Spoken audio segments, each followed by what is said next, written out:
Good morning, everyone, and thank you for attending the Chamber of Commerce's annual State of the City Address. We'd like to thank our attendees and listeners and viewers here today.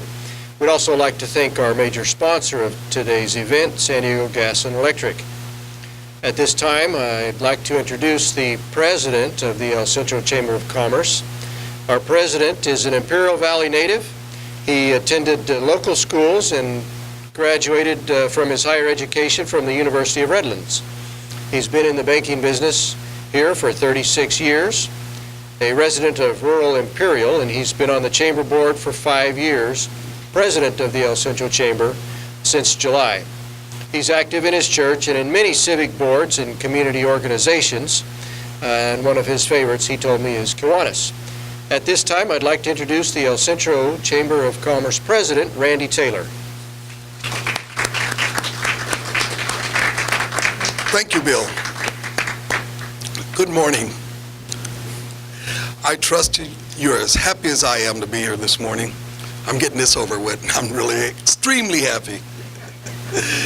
In fact, I feel privileged to be here representing the El Centro Chamber as its president and be given an opportunity to address the citizens and the business community of El Centro. But not only am I addressing them, I'm addressing at the same time my friends. I'm also honored to share this stage with a man I've respected for many years. At one time, we were neighbors 38 years ago, our mayor, Mr. Ben Solomon. A Chamber of Commerce is an organization whose goal is to further the interest of businesses. Local chambers, such as ours, work on a local level to bring the business community together to develop strong local networks, which can result in business-to-business exchange.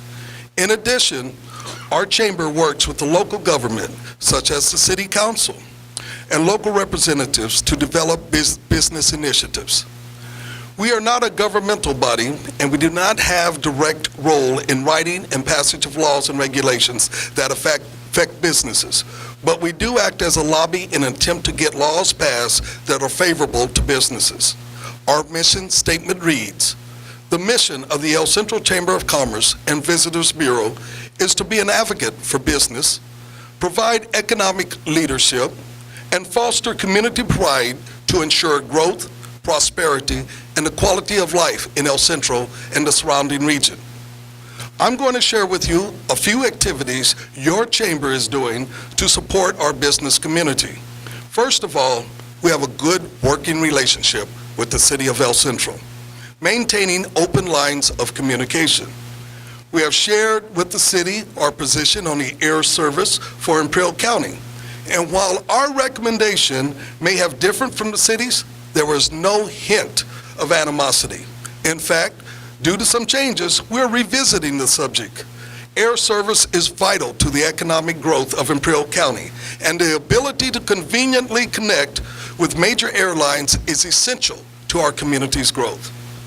The city and the chamber has also discussed the local preference ordinance, which enables local contractors to compete for public works projects that are within the realm of the city's municipal affairs and undertaken by the city, its agencies, or its sub-agencies. We're currently looking to the city's use of funds from the transient occupancy tax. We have found our dialogue with the city to be open, meaningful, and in the spirit of cooperation. Speaking of cooperation, we have looked to strengthen our relationship with the ag community. Ag is the largest industry in our county, and the chamber recognizes its importance. We want to assist where possible to the growth and stability of this huge segment of our local economy, as evidenced by our opposition to Assembly Bill 2346, entitled the Farm Workers Safety Act of 2012. In fact, this year, at our premier social event, the Air Show Gala, we will be serving steaks provided by National Beef and our vegetables donated by our local ag community. In addition to our Air Show Gala being a fabulous black tie event, it will also enable us to showcase our ag community. This event has sold out the past 2 years, and I encourage anyone who hasn't purchased their ticket to call or visit their chamber today and reserve or purchase your ticket or table for this superb event to be held on February the 8th. Sponsorships are still available. We continue to support the placement of the F-35C Joint Strike Fighter at the El Centro Naval Air Facility in Sealy, as well as tourism in our county. What a beautiful place we live, and what a beautiful place to visit.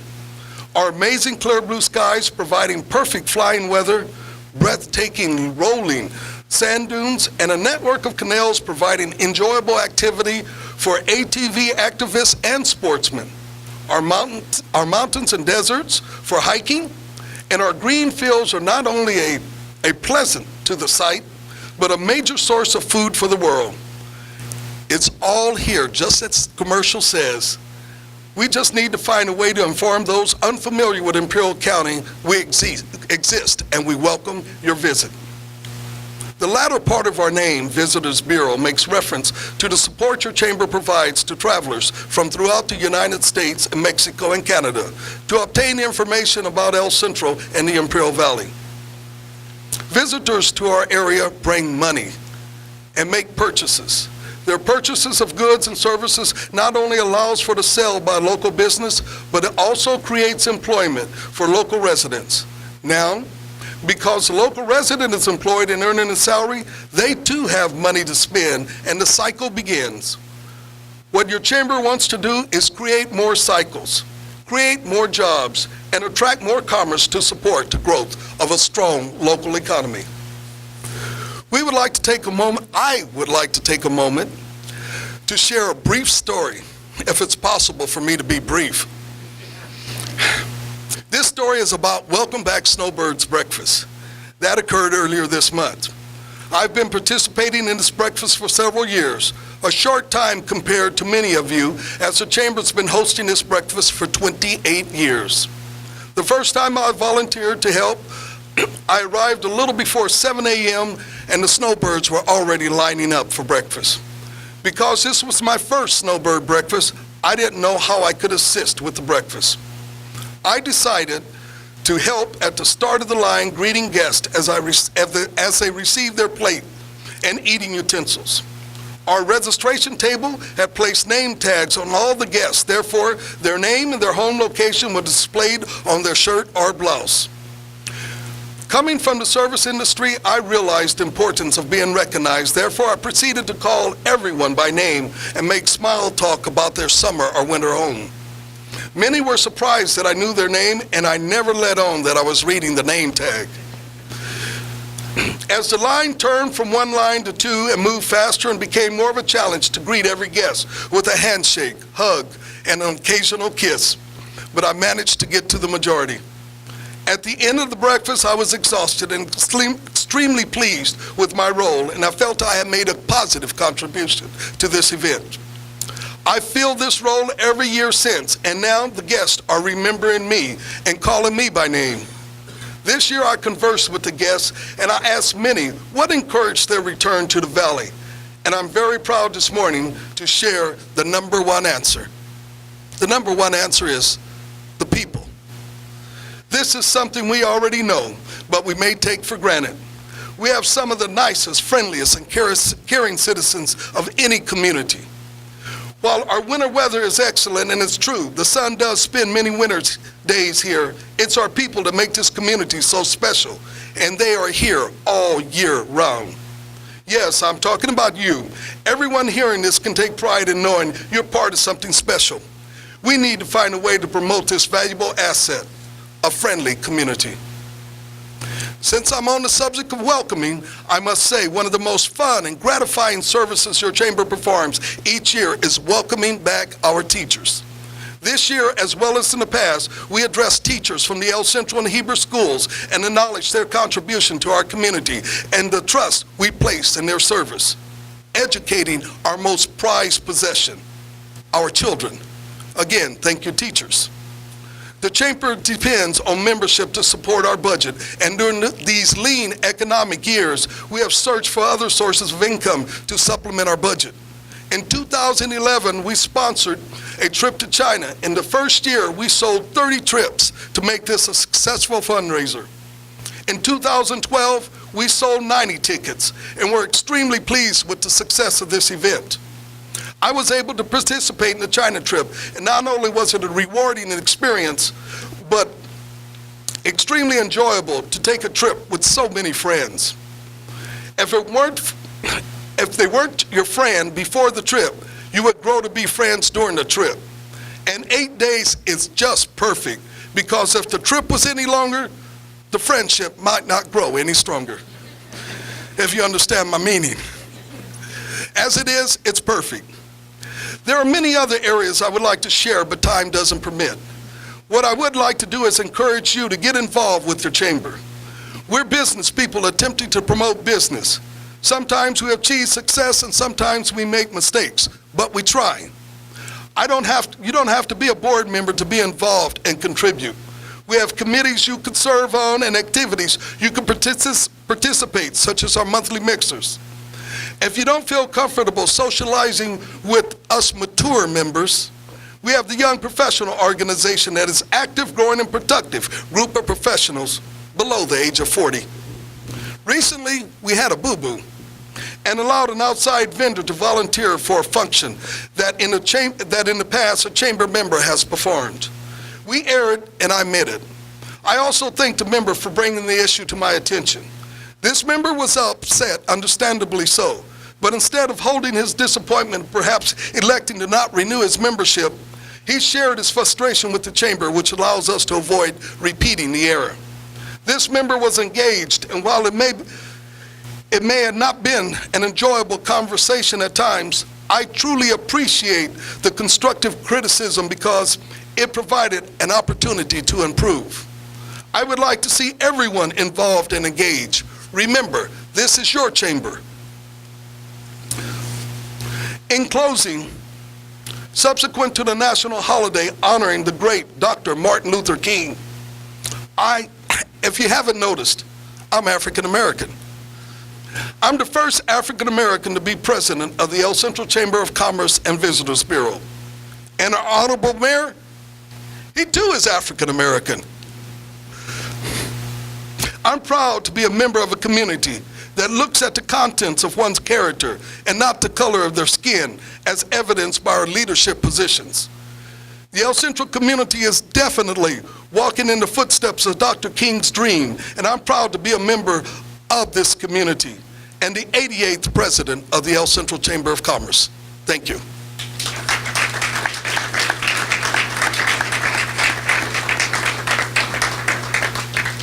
Thank you very much, Mr. Taylor. As chairman of the Regional Governmental Affairs Committee, one of my favorite duties is to introduce the mayor of the city at the annual State of the City address. At this time, it's my pleasure to introduce our mayor, Ben Solomon, who also is an Imperial Valley native. He's recently retired from Imperial Valley College's Small Business Development Center. He has a history not only as a small business owner and operator, but also extensive experience working for different agencies of local government. He has a master's degree in organizational management and is very active in local and civic organizations in the Valley and also in philanthropy. He's been on the City Council this time for 7 years, and it is his second time as mayor. Won't you join me in welcoming our mayor, Mr. Ben Solomon.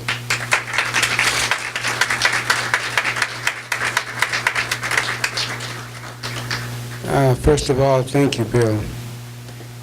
Randy, I had not heard speak before until the other day at the Martin Luther King facility, and I was thoroughly surprised. What an outstanding job he did there, and what an outstanding job he's done this morning. When he started talking about China, Cheryl and I looked at one another because we were over in China a couple of years ago. Had a great time. I'll leave it at that. I'd like to start off by introducing the City Council members. Cheryl Vegas Walker, Sadaya Saunders, Ephraim Silva, and Jason Jackson.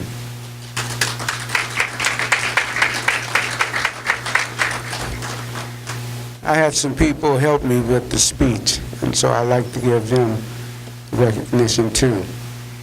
That's Ruben Duran, the city manager, Sedalia Sanders, Mary Zimmer, and Gary Redfern.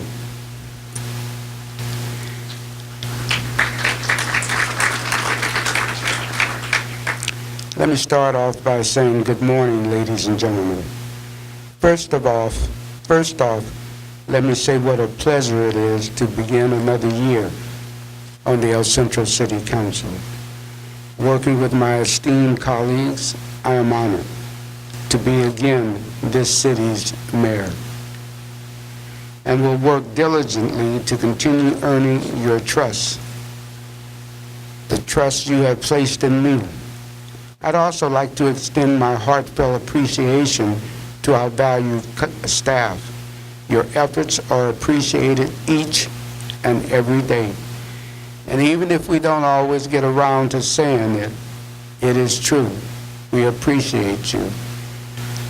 If you don't remember anything else about me, please remember this to our staffs. We work as a team with the sole objective of serving the public and keeping the city of El Centro. Three things.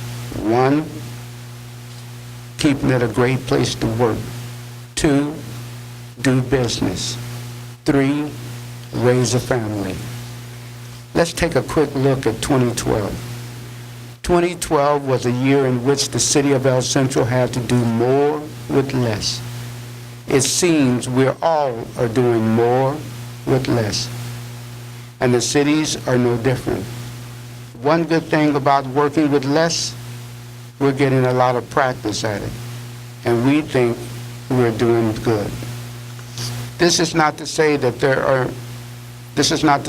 won't be challenges, and these challenges will continue. Since 2009, we have tried to stay ahead of the game by reducing the city expenditures by 25%. That's over $8.5 million. It has been a team effort that included the department heads reducing their budgets. The employees are now contributing approximately $1.5 million to their pension. The employees have diversified their work to cover more duties. The citizens are volunteering to pick up the slack, and the council has remained focused on critical service and infrastructure. A key of any city is its infrastructure. That's a fancy word for streets, water, and sewer lines, and all the process that makes it work. Every morning, we turn on the tap and are only surprised if there isn't water coming out. Each day, the city produces about 16 million gallons of water and delivers it to your home or business. We also take care of the other end of the pipe, too. That's 4 million gallons a day of wastewater, properly treated and sent to the Salton Sea. When you got in your car this morning, the thing you notice is if the road is not smooth. Just a few years ago, we didn't think smooth roads were possible. Today, over 85% of our roads are repaved. This next spring, it is the city's goal to pave the balance of these roads, including widening of the Bushery, widening at Main Street in the Bushery.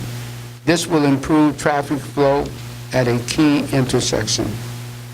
While we are experiencing moderate growth in some parts of the city, other areas continue to struggle. The downtown has been struggling with a changing economy for several decades. Many of us remember when the single theater was the mainstay of downtown. The Fox and the Crest were gathering places, but now they are either gone or been converted into other businesses. Just a few weeks ago, the city began construction of the new bus transfer station at the site where the Fox Theater is today. This will be a hub for our public transportation system for the county. This facility will bring more people into downtown. They estimate that about 2,000 people a day will pass through this transfer station. Fire Station 3 opened this summer, and so did the library in its new location. Both requests for service went up. We now have more calls for service from our fire department now that we have a faster response time. Our library issued 500 new library cards after we reopened. Oh yes, the library did not receive any of the promised FEMA money. We did it with local funds and local volunteers. A big loss for us in 2012 was redevelopment. It cost us and many other cities millions of dollars in state revenue that were vital to our economic growth. But we, being the city that we are adapting. The redevelopment agency elimination is an example of a department meeting its budget and providing service without laying off staff. The RDA loss cost this city approximately $7.8 million. The staff was reduced from 8 to 4 employees. The 4 employees were reassigned to vacant positions in other departments. The state of California is still closed down the redevelopment department, but they are still mandating the work be done, leaving the remaining 4 to produce the same work formerly done by 8 staff employees. Cities such as El Centro continue to face uncertainty with overall state funding. The good news and the most significant news to us is we are still maintaining a balanced budget. Redevelopment, gone. Library programs, gone. The after-school recreation program, gone. The city has to adjust, consolidate, and sometimes eliminate programs and service in order to maintain critical or mandated service. We are getting more for less. An example of that is the street sweeping service, which we contracted to a private company. The employee that was impacted was transferred. With this change, it has been demonstrated that the sweeping schedule has significantly improved operation. The benefits was improved service to our residents with no additional cost. Meanwhile, the fire department previously had 4 battalion chiefs. Through retirement, the number of battalion chiefs were reduced to 3, and the savings were used to hire 2 firefighters. By hiring the 2 firefighters, we have reduced overtime, and this aided in the staffing of Fire Station 3. That new fire station on Bradshaw Avenue is a shining example of what can be achieved. Now into 2013, looking ahead. New business and business expansion. Olive Garden is scheduled to open next month, but they're having a ribbon cutting this Thursday. They anticipate between 80 and 180 full-time or part-time jobs available for local hire. We have our groundbreaking ceremony several days ago for the bus transfer station. And this is a $4.9 million project. Scheduled date is October 2013. Local subs will represent about 40% of the workforce. Park and recreation, the indoor sports complex, soccer field, and track is scheduled to be completed late 2013, early 2014. The much anticipated skate park is scheduled for completion late 2013, 2014. The council chambers will get a new facelift, and it will be ADA compliance.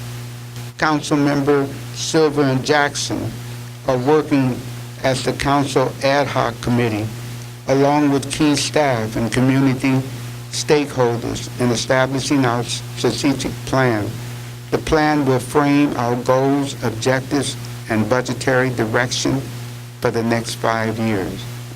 Project Jobs is designed to assist in job creation. The business in the city's incubator facility have an opportunity to hire additional personnel and receive a grant from the city. We have one person already receiving a grant of $20,000. Local vendor preference ordinance is coming up that allows local business to have some preference when doing business with the city. 92 cities in the state of California have some type of preference, vendor preference ordinance going on right now. I want you to think about something with me. El Centro Regional Medical Center has an outlet in 4th and Main. I was born on Orange, and so I'm so familiar with that. The sports complex on Adams, depending on where you are 3 to 5 blocks from the transfer station.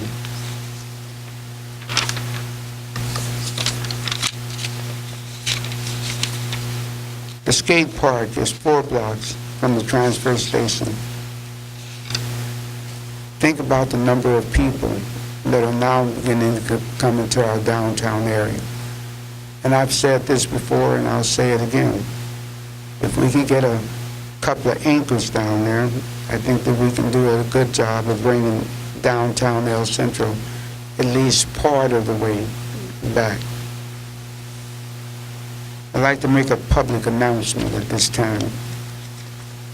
When I was a kid growing up, during the summer times here in the Imperial Valley, we used to run around with no shoes on.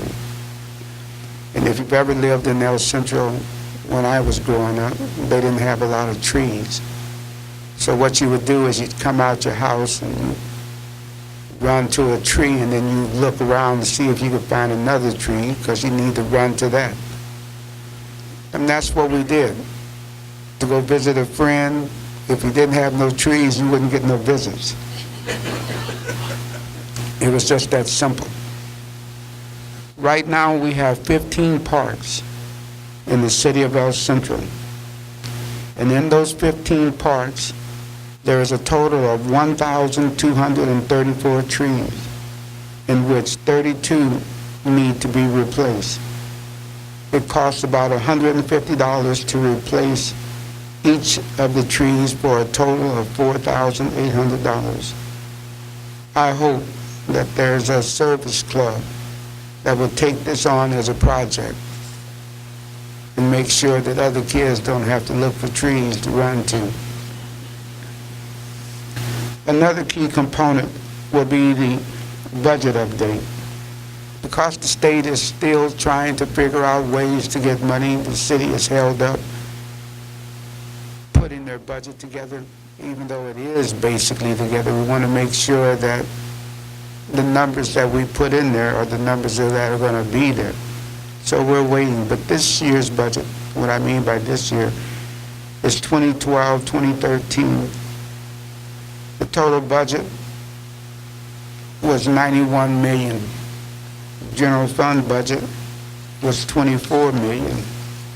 I hope that we can do the same in our 2013-2014 budget, while considering inflation too.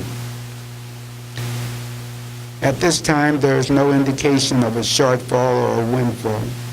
This will provide us with an outlook of what resources we need for 2013-2014. And that particular review will begin sometime in late February. I hope you join with me in working toward more good things and progress in the years ahead. for the city of El Centro. You see, we have a shining past with opportunities, and there is no doubt that it will continue to shine with every great opportunity in 2013 and beyond. The fact is, and it's really a simple fact, we can't do it without you, without making the city. What makes the city great is its people, the residents, our business community, our schools, our churches, and our local government. Every person that makes the effort and takes the time to do great things produces great city. There's no saying that I like. It simply says, if it is to be, it is up to me. If we want something done, we have to do it ourselves. And I'm asking you to join with me in making El Centro a better city, as we already have a good city. We just want to make it better. I want to take this time to say thank you for being here, and we certainly appreciate it. May God continue to bless the Imperial Valley and this nation. Thank you.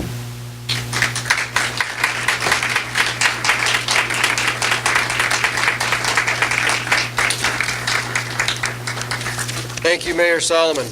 At this time, I'd like to thank again the city, especially our city librarian, Mr. Stanley Banks, who every time I set a glass of juice on top of one of these stacks of books, I can see him cringe. But the staff that made our event possible today, certainly the Chamber CEO, Darletta Willis, and Chamber staff, Vicky Zamora and Mike Castro, the city employees who helped us, Grace Connor, Liz Zarate, and Gabriel Hernandez. Thank you very much. Remember, the library is open at 6 a.m. to serve you here in the city of El Centro. The Chamber President and the Mayor will remain after the event today to talk to you individually if you have questions for them. Once again, thank you for attending the Chamber of Commerce, the El Centro Chamber of Commerce's annual State of the City breakfast. Thank you.